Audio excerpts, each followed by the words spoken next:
My name is Isiakpere Jasper.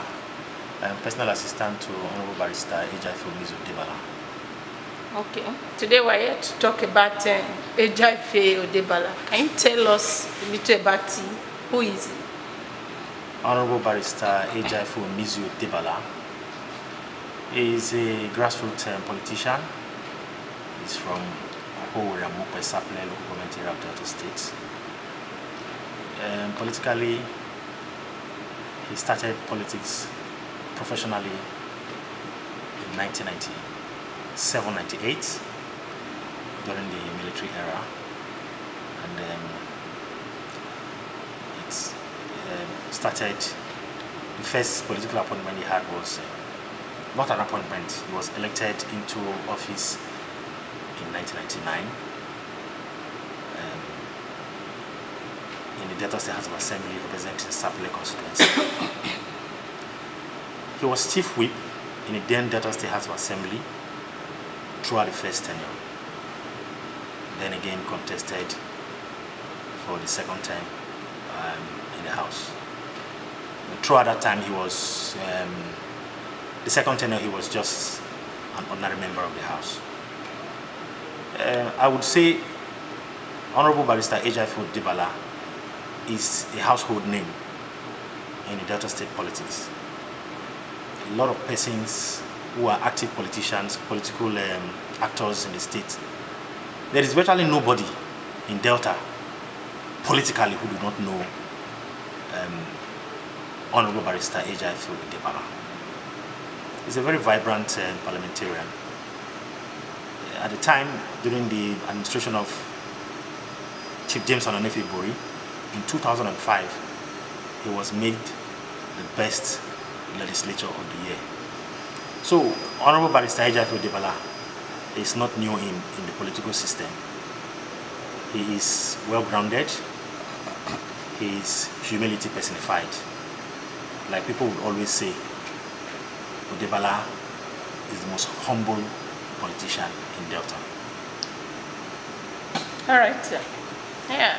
Is it true that your principal, Honorable Odebala, is contesting for governor?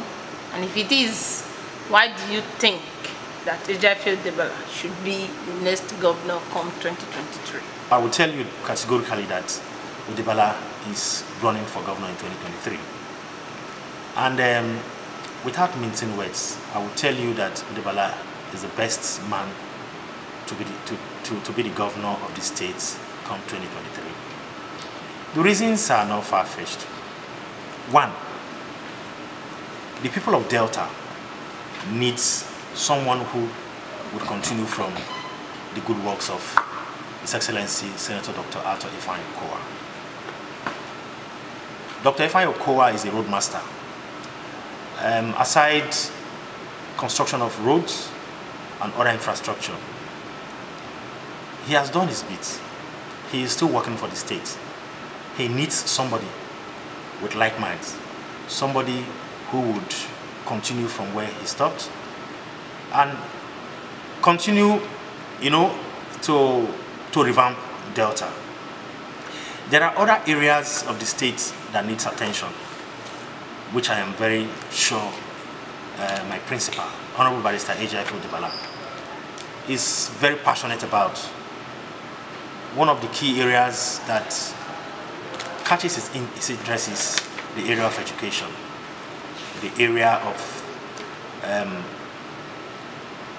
empowerment of entrepreneurs, bringing business before the people that will touch life of Deltans in the most positive manner. And if you must look at all the aspirants, those who say they are contesting to be governor of Delta, you can't match any of these aspirants with Odebala. Politically, he is well-grounded. He is a successful businessman. You don't give money to somebody who does not know how to manage money. Odebala has managed business and is still managing business till date. He's the best man to manage Delta for the betterment of all of us.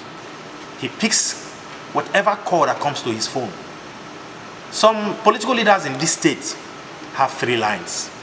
Odebala has just 1 telephone number. You call him anytime, he picks your call. He does not, if he misses your call, he will call back to know who called him. Even if he doesn't know who, if he doesn't have your number in his phone and he misses your call, he will call you because he doesn't know why you are calling him. Yes, sir. Another question, sir. Chief Odebala has occupied various positions, House of Assembly, Sapele local government chairman. Can you enumerate some of the works that he carried out that will make Deltans to beat their chest and say, yes, this is our man come 2023? Honorable Barrister Jasper Odebala emerged as a member of the Delta State House of Assembly at the tender age of 33. He was a fresh graduate. You know, when in school, you are taught in government what you read in the textbooks. As young persons as we are, would want to practice them in society. He went to the floor of the house, and then in the State House of Assembly, and he was one of the most vibrant lawmakers at the time. Honorable Odebala, in his first tenure as member of the Delta State House of Assembly representing Sapele constituency, saw that the Sapele Technical College, STC, was good enough to be made a polytechnic. He agitated so much for STC to be made a polytechnic at the time. The news was everywhere, to the point that people interpreted it that he was challenging the dead governor, James Ibori. Odebala's agitation for STC to be made a polytechnic grew to the point where many political leaders saw him to be rude. They interpreted it that he was rude, challenging the leadership of the state. But it was not so. It is because he is passionate about bringing development to his people. He is a Sapele true born. He is a Sapele true born, so he wants Sapele to be more developed than it is now. In 1999, when he did that, they almost recalled him, telling the then governor that Odebala is against your government. What more can somebody do to show to his people that he loves them? Aside that, when he agitated for that, that was when the Polytechnic was taken to Ogara by the then governor. And then the College of Physical and Health Education was taken to Mosoga, as pushed by Chief Igor Amore.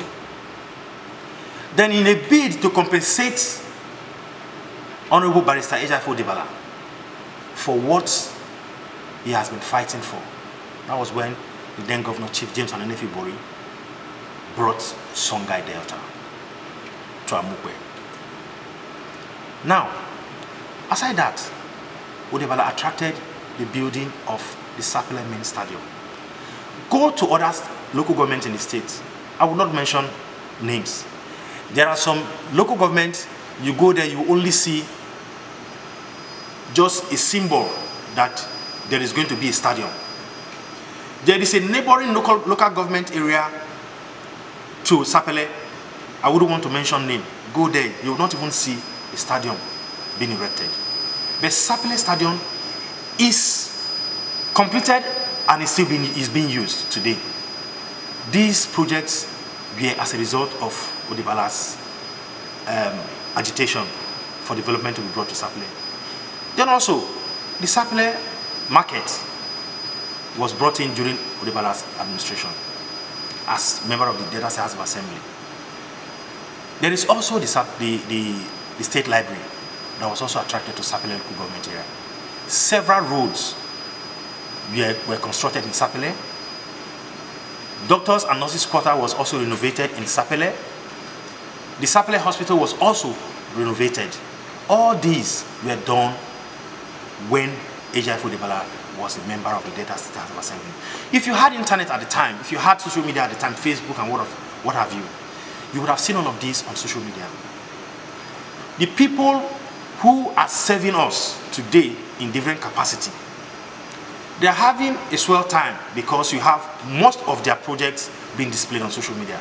At the time when he was a member of the Delta State House of Assembly, there was no social media for all these things to be displayed. Of course, it is what you see that you would use as evidence that this person is working. So he did all of this, and not to forget what he did for a lot of students who were sent abroad for studies and for work. A lot of students, a lot of persons were also assisted was also empowered to start up a business for themselves.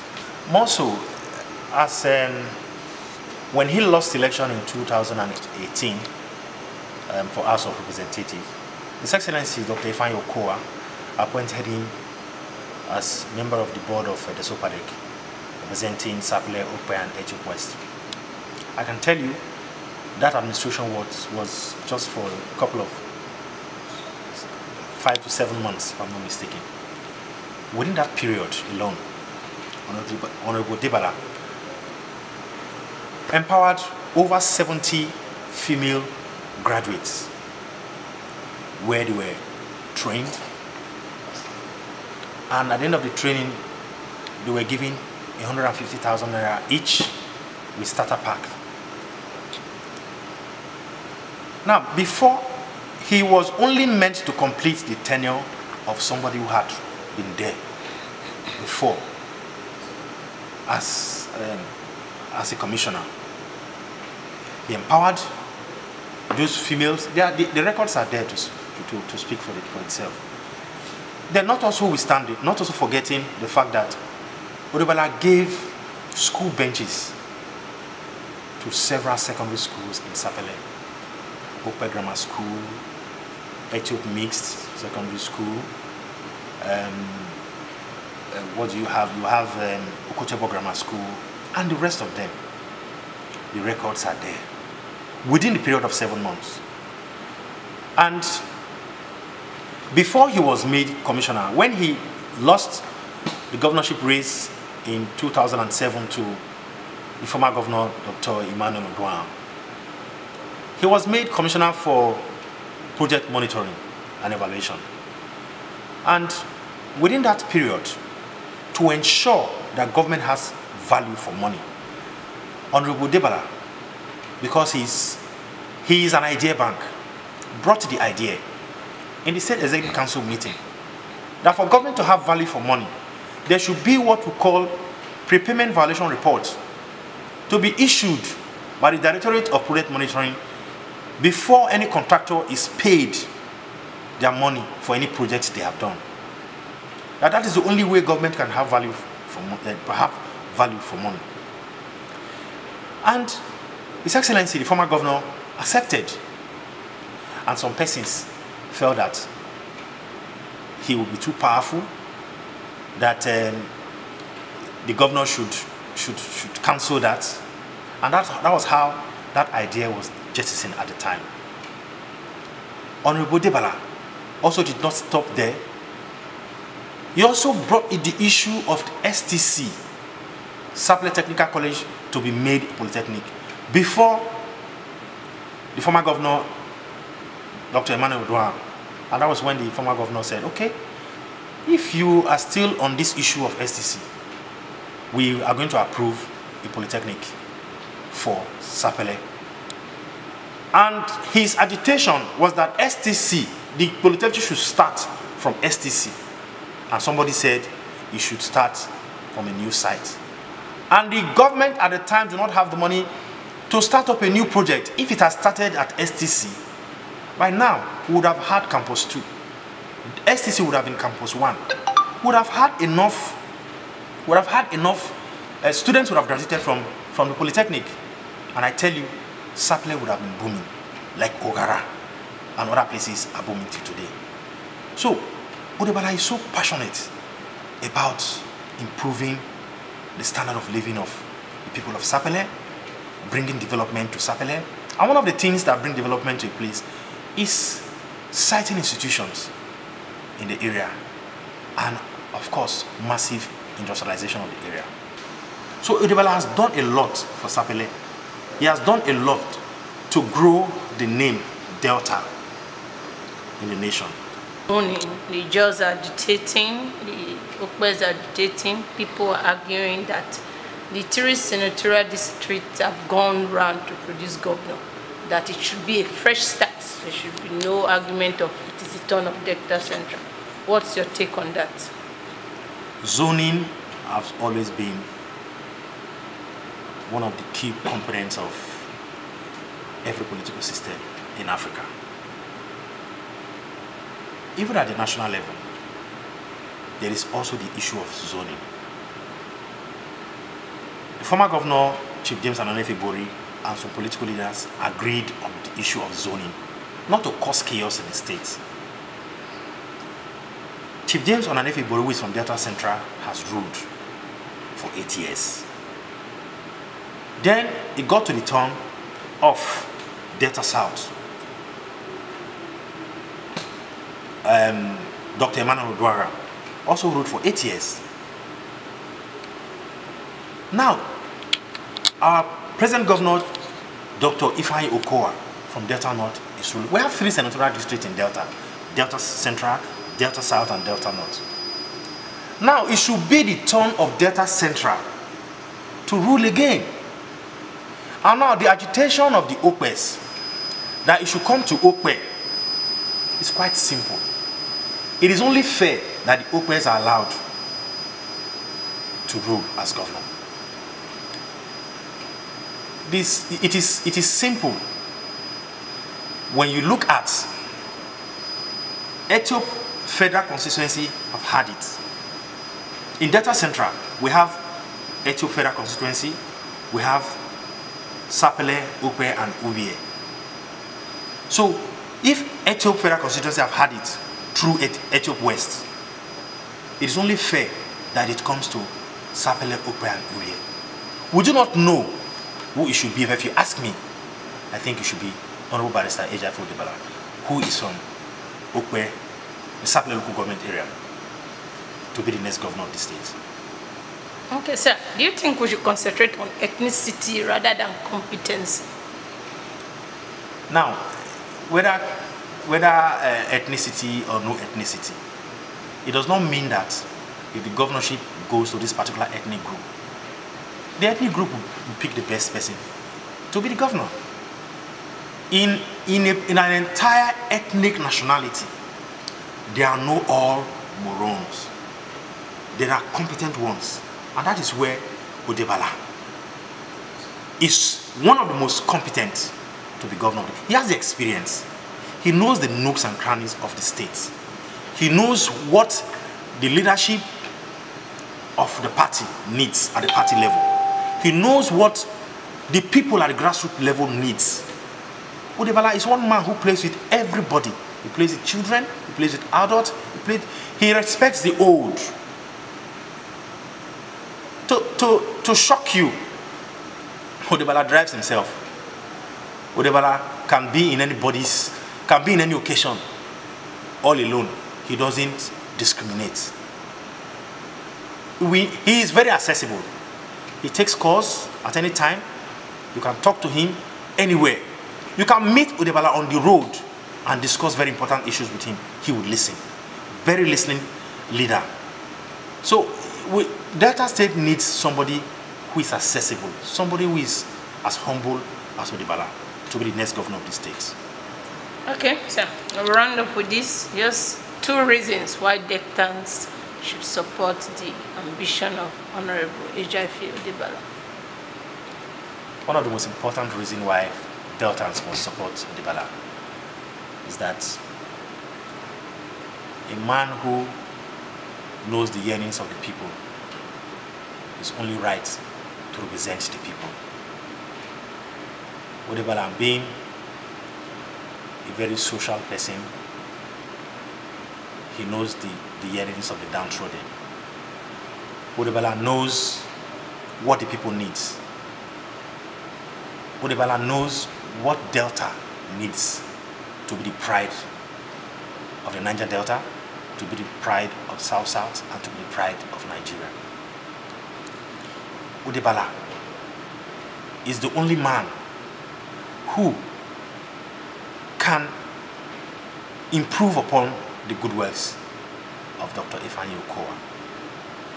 Odebala is the only person, as it stands, who can bring improvement, development to Delta at the time. Odebala is the only man who also, looking at the multicultural nature of Delta, will unite everybody irrespective of our ethnicity. He is a man who wines and dines with everybody irrespective of your status. He's the right man, that his doors will always be open for everybody to access. Thank you, sir. Thank you.